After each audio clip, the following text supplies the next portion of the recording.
kegiatan pemisahan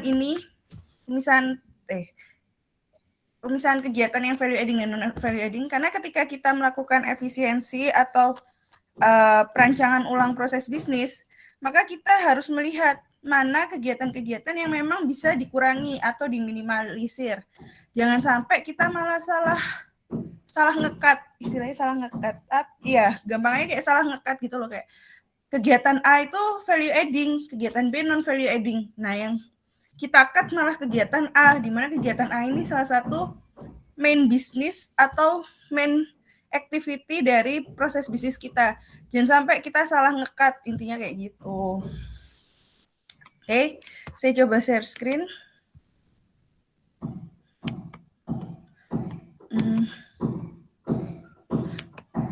Maaf ya, ini agak kagok pakai Meet, soalnya udah agak lama nggak pakai Meet.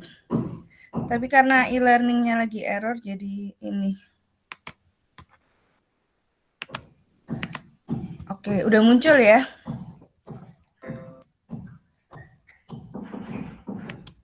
Oke, ada. Sudah, Bu. Ini sudah muncul ya. Sudah, Bu. Nah, ini kita mengulang sedikit definisi perancangan proses bisnis. Gambaran, jadi proses bisnis itu adalah gambaran yang utuh tentang proses bisnis yang sedang berjalan atau as is proses dalam bentuk yang terstruktur dan sistematis dan digunakan sebagai dasar mendesain proses baru. Nah, kenapa Bu harus desain proses baru? Ya namanya kita kan di teknik industri belajar yang namanya continuous development, yaitu pengembangan berkelanjutan. Kalau memang masih bisa diefisiensi, ya kenapa nggak kita efisiensi lagi gitu. Tujuan perancangan proses bisnis adalah untuk membuat sebuah desain untuk proses baru atau proses yang hendak ditingkatkan. Itu menurut Harmon. Redesign dibandingkan desain, karena umumnya aktivitas yang dilakukan adalah merancang ulang proses bisnis yang sedang berjalan agar dilakukan perbaikan dan peningkatan sesuai tujuan bisnisnya. Balik lagi ya, kalau kita bisa membuang waste, kenapa kita harus mempertahankan waste? Ini manfaat perancangan proses bisnis. Untuk maksimasi keuntungan, jelas ya, ketika kita bisa nge-cut proses-proses yang dirasa kurang perlu, otomatis biayanya juga berkurang kan. Kalau biayanya berkurang, otomatis profit marginnya makin besar kan. Kita meminimalkan biaya. Bertahan dan tumbuh sambil memberi pelanggan layanan atau produk terbaik. Menjalankan teknologi yang lebih baru tanpa hambatan. Nah, ini contoh proses bisnis existing ya. Agak ribet. Ini mulainya dari mana ya? Dari ada klien, ini ada 4 entitas, 4 bagian, ada dari sisi klien, dari sisi local agent, ada claim center, sama ada vendor. Kayak gitu. Dimana kita mulai dari mana ya? Dari sini aja coba, dari claim center. Claim center ke klien itu minta additional information tentang dia mau ngeklaim apa sih si klien ini. Oh, salah, kita mulai dari klien aja lah. Ini udah ada sih. Klien ke agennya dulu. Notify ke agen bahwa dia mau mengklaim sesuatu. Lalu si agen ini men-forward ke claim center. Lalu claim center ini ke klien lagi untuk request additional information, minta info-info tambahan. Selain itu klien juga mengirim file claim ya ke claim ke local agent.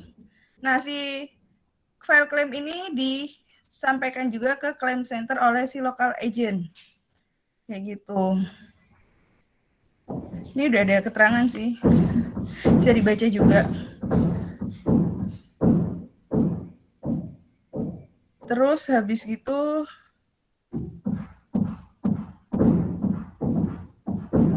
nantinya si glass vendor akan kliennya merequest quotes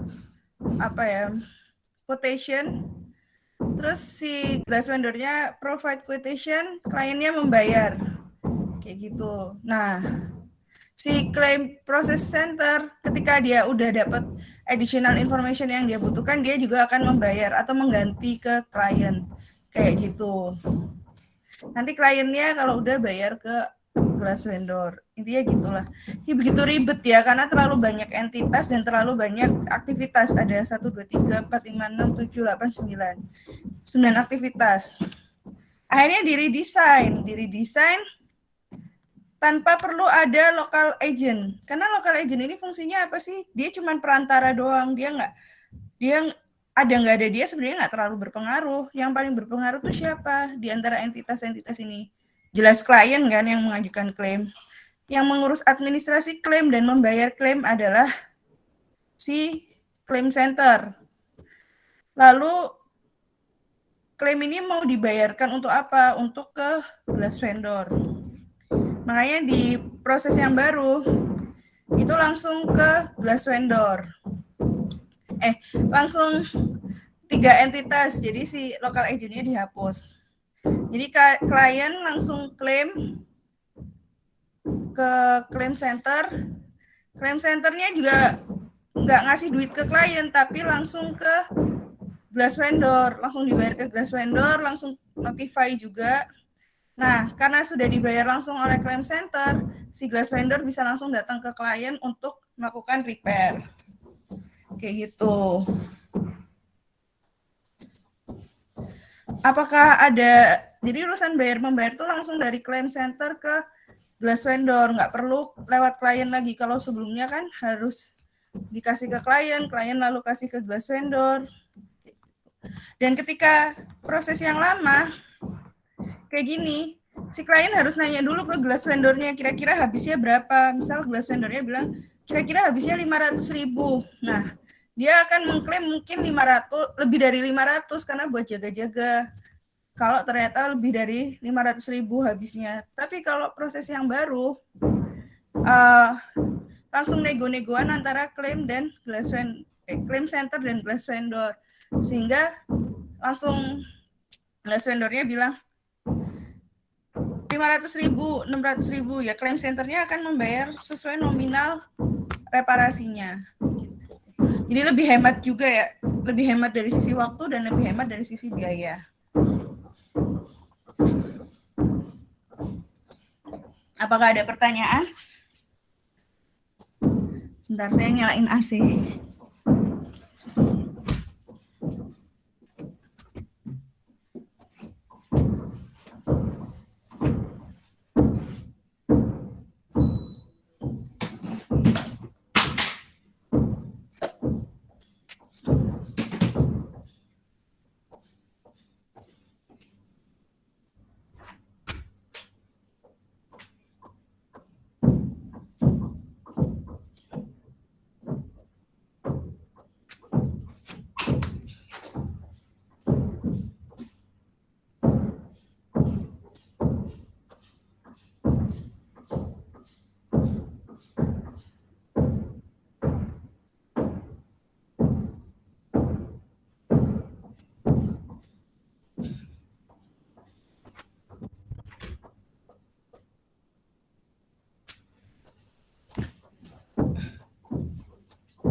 Apakah ada pertanyaan? Ini kayaknya saya nggak bisa baca chat ya. Kalau lagi presentasi, mungkin kalau ada yang mau bertanya bisa langsung open mic ya.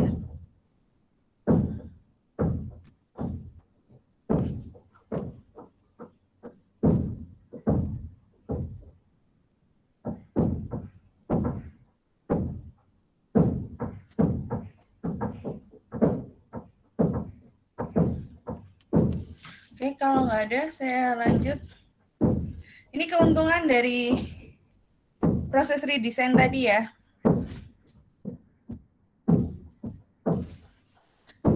waktunya bisa lebih dipersingkat. Kenapa? Karena kalau kayak gini kan terlalu banyak kegiatan pasti buang-buang waktu. Tapi kalau ini kegiatannya cuma sisa 4, waktunya bisa lebih dipersingkat.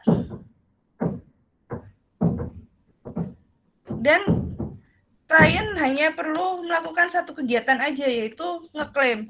Kalau ini kan klien ngeklaim, terus ditambahin informasi pula, masih ditanya-tanya, terus harus nego-negoan sama yang reparasi. Banyak ya kegiatan yang dilakukan klien, tapi kalau yang baru kan klien ngeklaim selesai, tinggal tunggu. Masalah ditangani saat panggilan mulai, klaim sekarang melewati lebih sedikit tangan atau entitas, jadi nggak perlu local agent lagi. Penghematan jelas.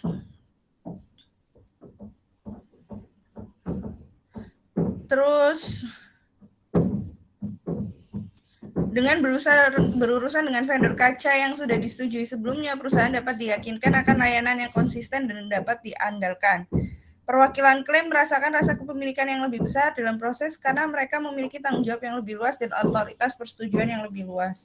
Karena udah nggak lewat local agent, jadi nantinya nggak ada lempar-lemparan tanggung jawab juga. Gitu. Mengapa ada proses bisnis yang tidak efektif dan efisien? Sebentar ya.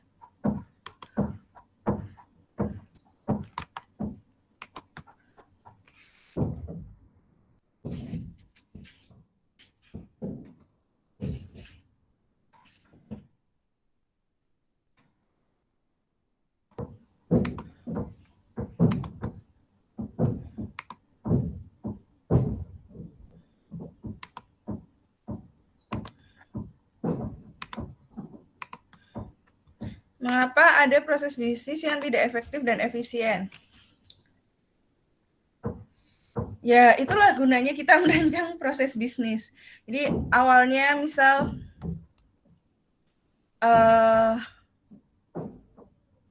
yang bawah ini ya. Sebenarnya dasarnya itu yang atas.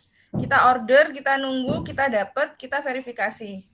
Tapi ada pihak-pihak yang sengaja meribetkan birokrasi sehingga terlalu banyak waiting ini, delay ini yang harusnya kita hindari, kita kurangi. Kenapa? Karena ini kan wasting time banget ya, kayak gitu. Nah, cycle time atau waktu siklus adalah waktu aktual yang diambil untuk mengubah input menjadi output.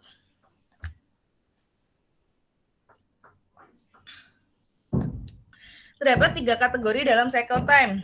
Ada real value added, ada business value added, ada non value added. Yang pertama RVA mencakup proses penting yang mengubah input menjadi output. Contohnya product development, material procurement, desain, fabrikasi, assembly, finishing, packaging. Lalu ada business value added. Itu aktivitas-aktivitas dari suatu proses yang tidak memberikan nilai tambah bagi output proses secara langsung, tapi dibutuhkan untuk pendukung seperti scheduling, marketing, career planning, auditing. Itu kan nggak langsung dirasakan impact-nya ke konsumen kan, tapi butuh untuk mensupport si real value added. Nah, ada kegiatan yang non value added yang dia tidak memberikan nilai tambah apapun baik ke customer maupun ke proses bisnis. Contohnya ya waiting sebanyak ini. Terus redundant proses tuh kayak gini loh. Dia request terus masih dipastikan lagi, dikasih more information. Harusnya kan dari awal tuh informasi yang diminta itu harus sejelas mungkin dan selengkap mungkin. Jadi kalau value adding itu dia variable effort dan berhubungan sama time, money, dan value. Sedangkan kalau non-value adding itu valueless effort dan terlalu banyak waste. Banyak sampah-sampah. Nah, ini contohnya studi case. Ini aktivitas produksi dari bikin kue, produksi cetakan loyang kue. Ini proses produksi cetakan kue, kalau yang ini proses produksi loyang kue. Nah, setelah ini waktunya ya, dalam jam. Jadi ada aktivitasnya, ada 15. Ada bahan baku, plat masuk ke persediaan, cek kualitas bahan baku plat, cek kuantitas bahan baku, pemindahan dari persediaan ke pemotongan, dan lain sebagainya.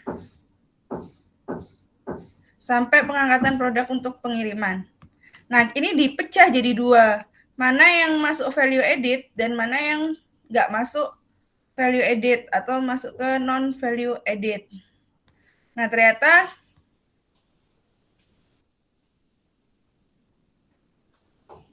kalau bahan baku masuk ke persediaan, penyimpanan bahan baku, kalian lihat dari sini aja. Kalau kan ini kan storage berarti non value added. Kan masuk di sini penyimpanan bahan baku. Cek kualitas bahan baku. Inspeksi, redundant inspeksi. Itu masuk ke sini. Cek kualitas, kuantitas.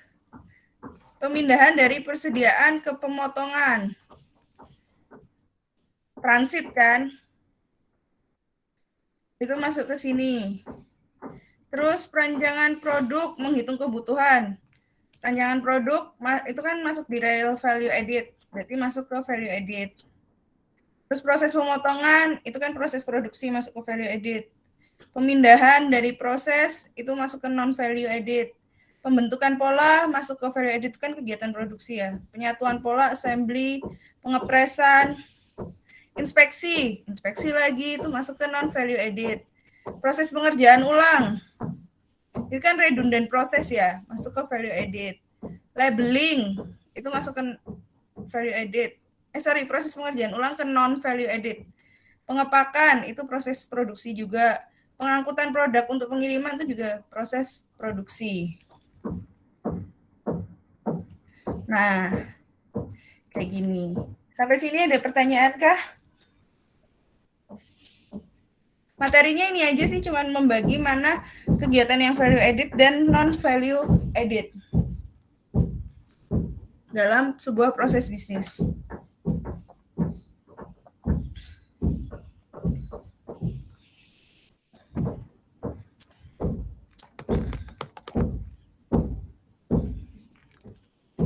Kesimpulannya, inti dari desain proses bisnis adalah menentukan bagaimana melakukan sesuatu secara efisien dan cara yang efektif. Desain proses bisnis dapat digambarkan sebagai konfigurasi arsitektur proses, yaitu input dan output, unit aliran, jaringan aktivitas dan buffer, sumber daya, dan struktur informasi untuk memenuhi kebutuhan eksternal dan kebutuhan pelanggan internal dengan cara yang efisien. Persyaratan pelanggan internal selaras dengan tujuan bisnis secara keseluruhan yang pada akhirnya bermuara pada memuaskan keinginan pelanggan eksternal yang ditargetkan dalam strategi bisnis. Nah, ini tugasnya untuk kalian.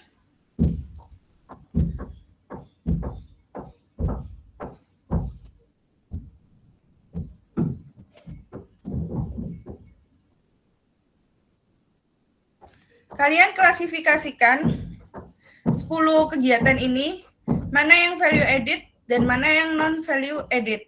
Lalu kalian jelaskan, ini individu ya tugasnya. Lalu kalian jelaskan kenapa kok kegiatan itu masuk ke value added dan kenapa kalau kegiatan itu tidak masuk ke non value added. Terus kalian jumlahkan total waktu yang dibutuhkan untuk value added dan non value added. Lalu kalian analisis juga mana yang lebih besar dan kenapa kok bisa lebih besar di kegiatan yang non value, di kegiatan yang value atau non value added, kayak gitu. Apakah ada pertanyaan? Nanti tugasnya pasti saya share di e-learning kalau e-learningnya udah beres. Apakah ada pertanyaan? Iya Bu, izin tanya Bu. Kenapa? Izin tanya Bu, tes. Halo. Iya, boleh silakan. Jadi setiap pembuatan aktivitas produksi itu tahapan-tahapan itu tadi dijelasin Bu ya. Terus untuk jamnya itu fungsinya untuk apa ya? Untuk time waktunya itu Bu? Yang contoh kegiatan yang Iya, iya tugas Bu. itu ya. Iya Bu, di contoh kegiatan itu. Sebentar, saya share lagi. Nah, sebenarnya kan ini digunakan jam-jamnya itu digunakan biar kita tahu sebenarnya cycle time. Ini kan proses awal dari bahan baku sampai jadi produk jadi kan. Nah, cycle time-nya ini berapa sih? Ternyata untuk cetakan kue itu cycle time-nya adalah 823,17 jam. Sedangkan untuk loyang itu 629,09 jam. Nah, ceritanya di sini si produsen cetakan kue ini pingin mengefisiensi biar jangan sampai cycle time-nya itu 800 jam banget. 800 jam kan lama banget ya, berapa bulan itu. Berapa hari itu. Makanya dia dipecah. Mana kegiatan yang value added dan mana kegiatan yang non value added. Dan masing-masing dilihat. Nah, dari sini kan terlihat bahwa untuk produksi cetakan kue maupun loyang kebanyakan adalah kegiatan non value added-nya. Ini yang bikin proses produksinya itu nggak efektif dan nggak efisien, terlalu wasting time gitu loh. Kayak misalnya inspeksi barang jadi aja sampai butuh 100 jam sendiri itu ngapain aja. 100 jam itu kan berarti 4 harian ya. Pemindahan persediaan ke pemotongan sampai 200 jam itu ngapain aja kayak gitu. Kan jadi pertanyaan-pertanyaan, kegiatan ini tuh kegiatan ngapain aja, wasting time banget. Dibandingkan proses produksi intinya yang ternyata cuma 385,75 jam untuk cetakan kue. Dan untuk loyang malah cuma 221 jam. Gitu. Apakah menjawab? Jadi kita mengukur Iya Bu. waktunya juga. Untuk waktunya itu berubah kenapa Bu? Di cetakan kue misal di bahan baku plat stainless itu kan 32 Bu. Tapi enggak Bu, yang ini Bu, yang cek kualitas bahan baku itu kan Iya. 6,25. Nah, di loyangnya jadi 15 itu kenapa Bu ya? Loh, ini dua produk yang berbeda ini. Oh, gitu. Ada produk cetakan kue, ada produk loyang.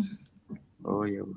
Ya, untuk bikin cetakan kue, cek kualitas bahan baku itu butuh 6,25 jam. Untuk bikin loyang, cek kualitas bahan baku butuh 15 jam. Ini dua produk yang berbeda, dua line produksi yang berbeda.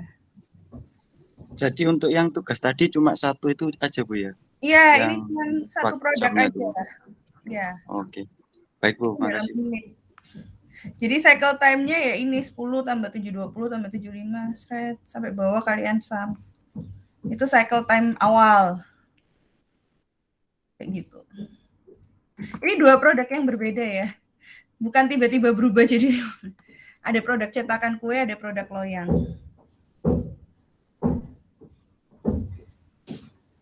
Ada pertanyaan lagi?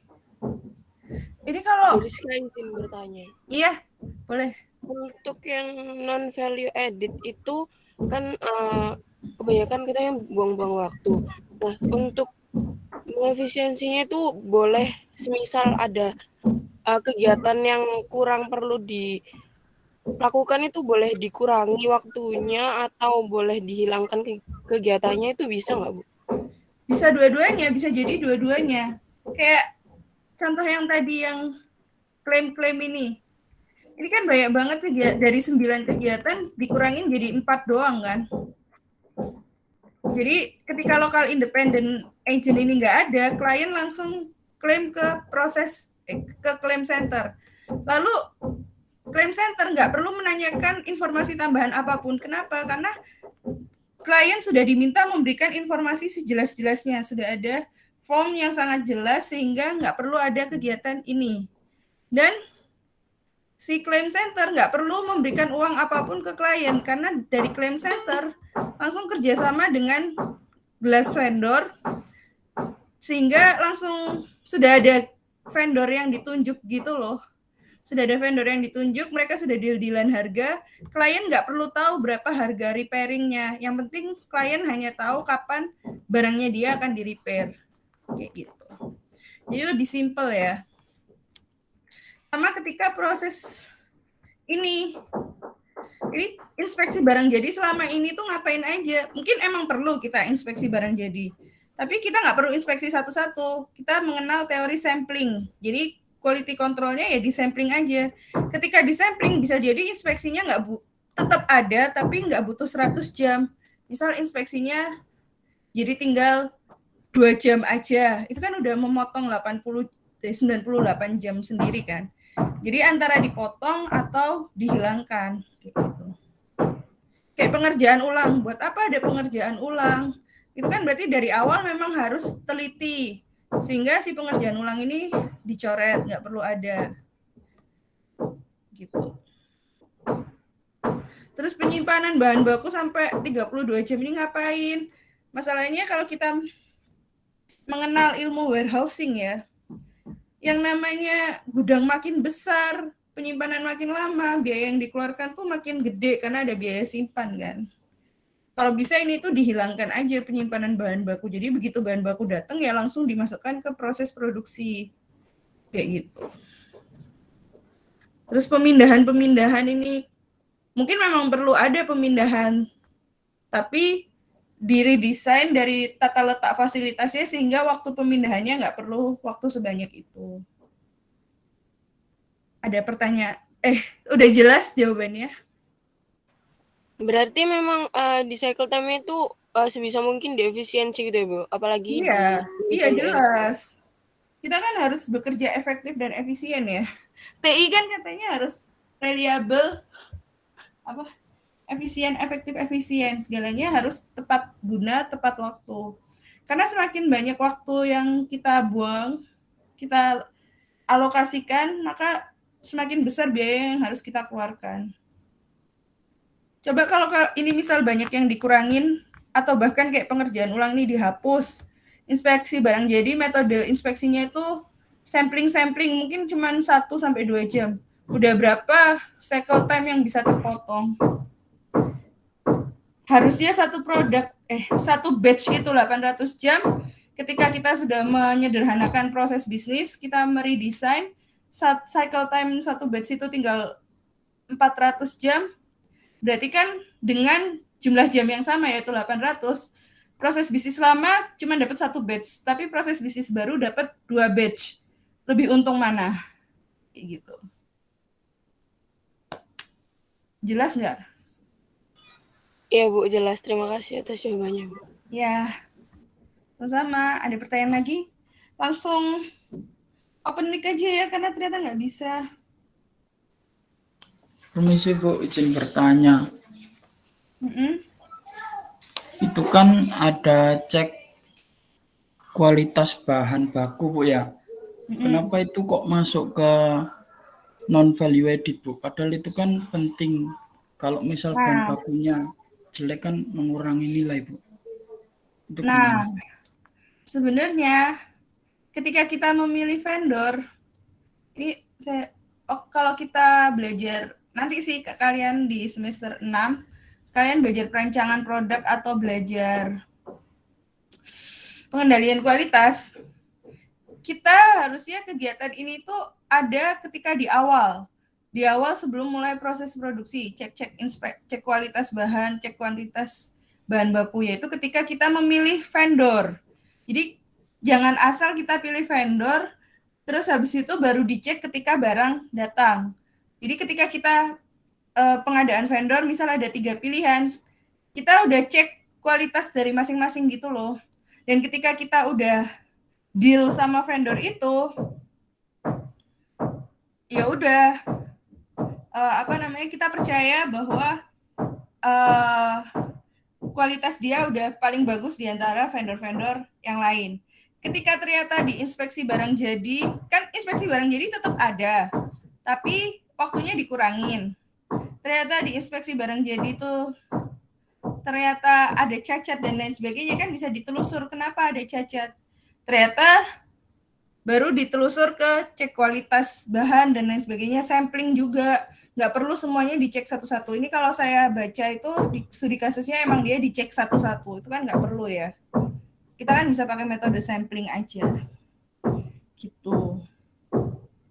Jadi memang quality-nya itu udah di planning. Jadi kalau kita belajar pengendalian kualitas itu kan ada quality planning, quality control, dan quality improvement. Nah, dari awal quality-nya udah di planning dengan memilih vendor yang paling baik di antara vendor-vendor yang ada. Dan kita percaya bahwa si vendor itu memang kualitasnya sudah sesuai dengan apa yang kita mau.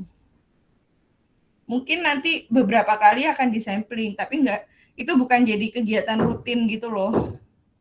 Itu masuknya kan di quality improvement atau di quality control. Gitu. Menjawabkah? Iya Bu, menjawab. Terima kasih Bu. Iya, kalau di sini kan kayak seolah-olah ini jadi kegiatan rutin yang wajib dilakukan kan, pada buang-buang waktu. Berarti dia nggak percaya vendornya. Nah, kalau nggak percaya vendornya, quality planning-nya dia gimana dari awal? Jadi pertanyaan. Ada pertanyaan lagi?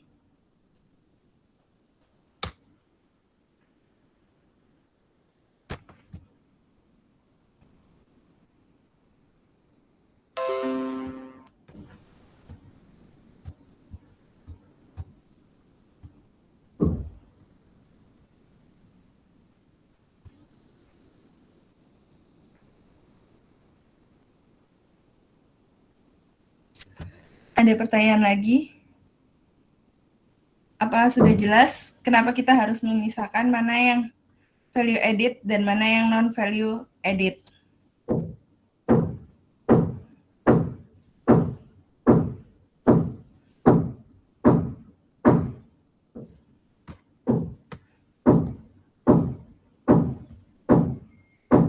Bu, izin bertanya.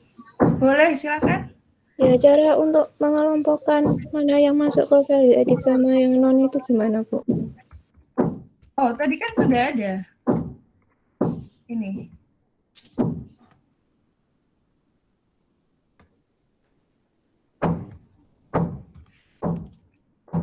Ini kan udah ada, mencakup apa aja. Value added kan product development, material procurement, desain, proses manufacturingnya, assembly, finishing, packaging, after sale service. Sedangkan yang non value added itu redundant inspeksi, rework, excessive transit, waiting, storage, kayak gitu. Dilihat dari sini aja. Kan sudah dikategorikan. Apakah menjawab? Terima kasih, Bu. Kenapa?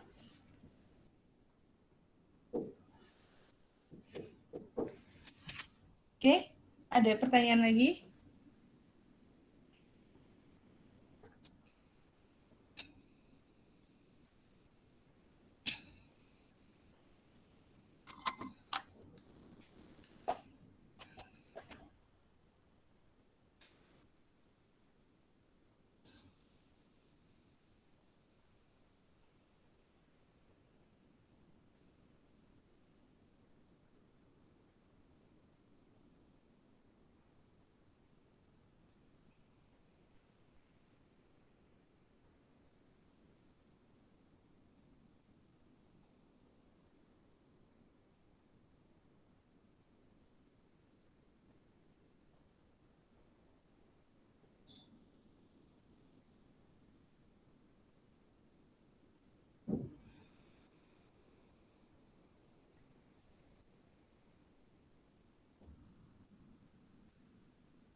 Kalau ada yang mau ditanyakan langsung open mic aja ya.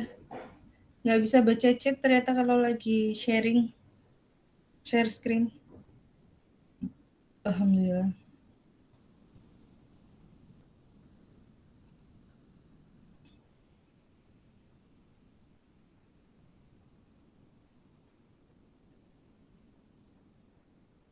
Bu, itu berarti diketik ya, berarti dibuat tabel ya, Bu? Iya, diketik, dijelaskan juga kenapa kalian memasukkan kegiatan satu ke value added atau ke non value added. Terus kalian hitung masing-masing value added sama non value added lebih besar yang mana total waktunya, dan kalian analisis kenapa kok bisa lebih besar, dan upaya perbaikan ke depannya seperti apa. Oke, Bu, terima kasih.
Ya, ada pertanyaan lagi?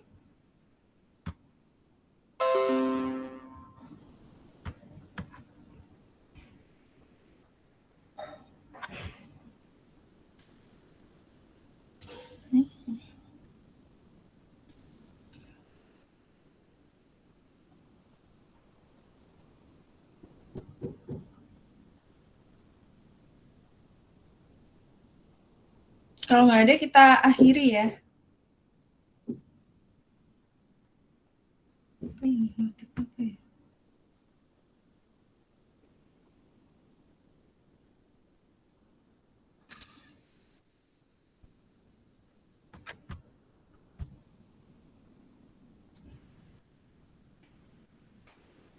Oke, kalau nggak ada, oh ya. Oke, kalau nggak ada, kita akhiri.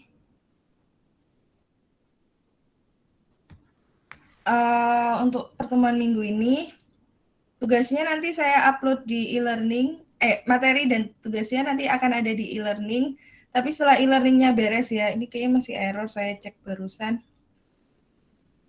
Dikumpulkannya tetap minggu depan, kayak tugas yang kemarin, berarti hari Senin jam 00.00. Kalau ada yang kurang jelas, bisa ditanyakan di grup. Udah sih, sekian dari saya. Terima kasih atas partisipasinya. Sampai ketemu minggu depan ya. Jaga kesehatan, jaga semangat. Assalamualaikum warahmatullahi wabarakatuh. Waalaikumsalam warahmatullahi wabarakatuh. Terima kasih, Bu. Stay safe, guys. Terima kasih, Bu.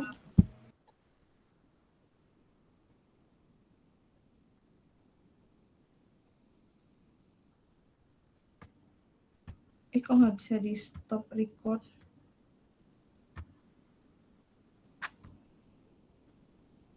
Oh ini.